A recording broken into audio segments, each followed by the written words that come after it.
Alright, sit down and strap in. I want to have a little bit of a serious discussion today. And this is largely brought up by what I saw on a forum post the other day, and I'm going to get into what I saw, but first I want to bring up the concept of elitism. And as soon as I say that, I'm sure some of you picture people in suits laughing, or a country club, or maybe a yacht club party. You all have different ideas of what elitism is, and generally it involves disparity in wealth. Other than wealth, it could be reach, influence, exposure, power, all these other things that people use to segregate themselves from the lesser thans. So we can talk about elitism as it relates to wealth and collecting, when you could have sealed collectors that maybe make fun of complete in box collectors, or maybe complete in box collectors look down on card-only collectors. Or maybe you tell me that Player's Choice and Greatest Hits games are just as good as original releases, and I have to tell you to never talk to me again. So, elitism can definitely show itself in a lot of different ways. And what I want to discuss today is almost a form of reverse elitism in how it portrays itself. So now I'm going to present to you the scenario that I saw the other day on the forum, and what this person proposed. So,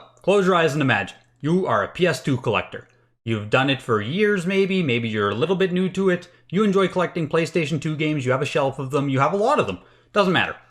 You're a PS2 collector. So as a collector, you also enjoy going treasure hunting, thrift hunting, shopping for good deals. So, another normal day, you go out to the thrift store and you're looking around and you see some PlayStation 2 games on the shelf. Now you see your usual suspects, some NHL games, maybe a Tony Hawk, Need for Speed, and they're all priced $9.99. Nothing to really write home about. Maybe you buy a couple, maybe you don't. Doesn't really matter.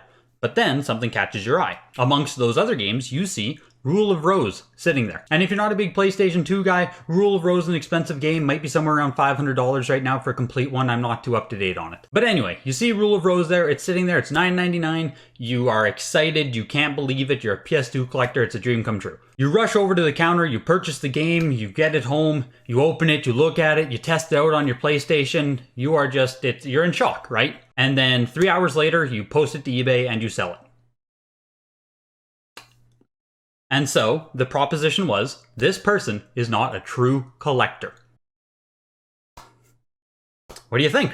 I'm sure you have an immediate knee-jerk reaction. Maybe you completely agree with the story I just said, and no, that person isn't a true collector. A true collector would keep the game and appreciate it. Or maybe your immediate reaction is, what in the hell is a true collector? Where are we drawing these arbitrary lines? It seems like there is this form of elitism in collecting stuff where you almost have to turn off your brain to the financial aspect or the price aspect of items, and no matter what, you are supposed to just want to have the game on your shelf. Going to the thrift shop and finding a game worth $500, $600 might really change someone's life. This could be money they use to go on a family vacation. This could be money they use to fix their car. This could be money they use just for literally anything else. It seems like in a lot of collector circles, people want you to just turn off your brain towards any kind of opportunity cost of holding the items. And I'm here to make the argument that it is okay to collect and care about the money, and to not worry if someone refers to you as not a true collector. And what I want to do here is break down the term true collector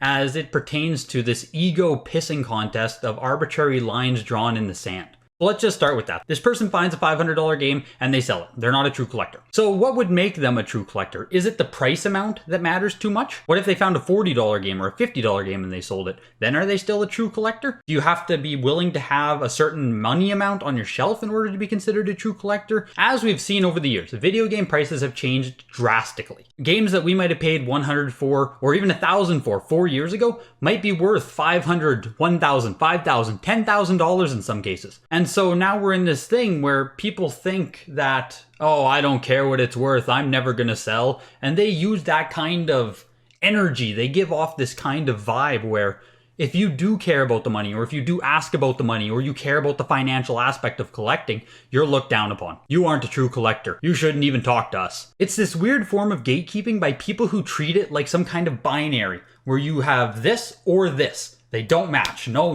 way, no how. You can't simply collect and care about money. And this is not only in collecting, right? You're going to find this kind of true whatever in any kind of groupthink, people getting together activity. You know, you can be not a true artist or not a true gamer because all you play is Call of Duty or Halo. Heaven forbid you're not a true fan of some kind of music. Maybe you only like Taylor Swift since the Red album and you're not a true Taylor fan, right? Some of you are going to catch that reference. The point I'm getting at here is when you hold these kind of perceptions and these arbitrary lines where you like to decide they are a true collector, they aren't a true collector, they have passion for the hobby, hobby, they don't have enough passion for the hobby. All these different arbitrary lines that you're going to draw to try and divide people within a hobby, you're just going to project this onto everything else you do. And this toxic mindset is actually just going to hinder you as a person and any of your personal growth. So that's a lot to unpackage. Let's break it down a little bit. And I also want to say, I am not perfect. I'm not above this. This is something that obviously we all do, we all deal with.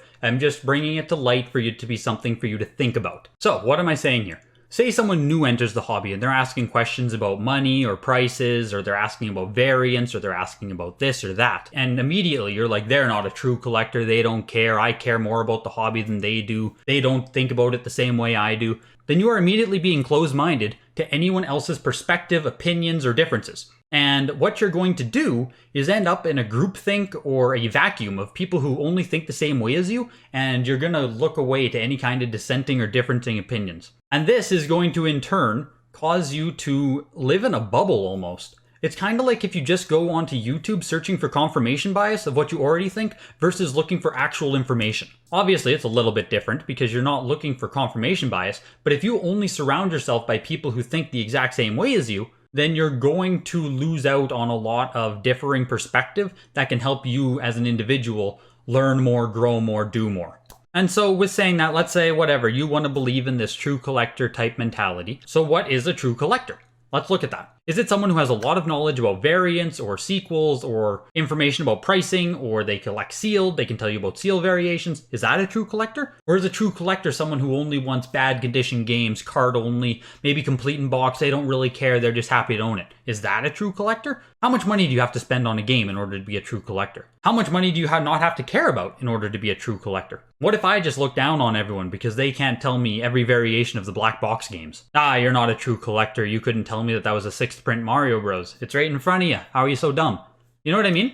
What kind of lines are we going to draw for what a true collector means? All of this stupid gatekeeping and ego pissing contest and drawing these arbitrary lines that make you feel better about yourself or make you feel like you're special or other people aren't a part of what you're doing. It's toxic for you and it's toxic for everyone else who has to put up with it. It's like when you have that hipster who has a coffee shop and he really enjoys it. But he only enjoys the coffee shop so long as it's not popular. But as soon as the coffee shop blows up in popularity, he no longer likes it and he says, the coffee shop's changed, these people aren't true coffee connoisseurs, blah, blah, blah, blah, right?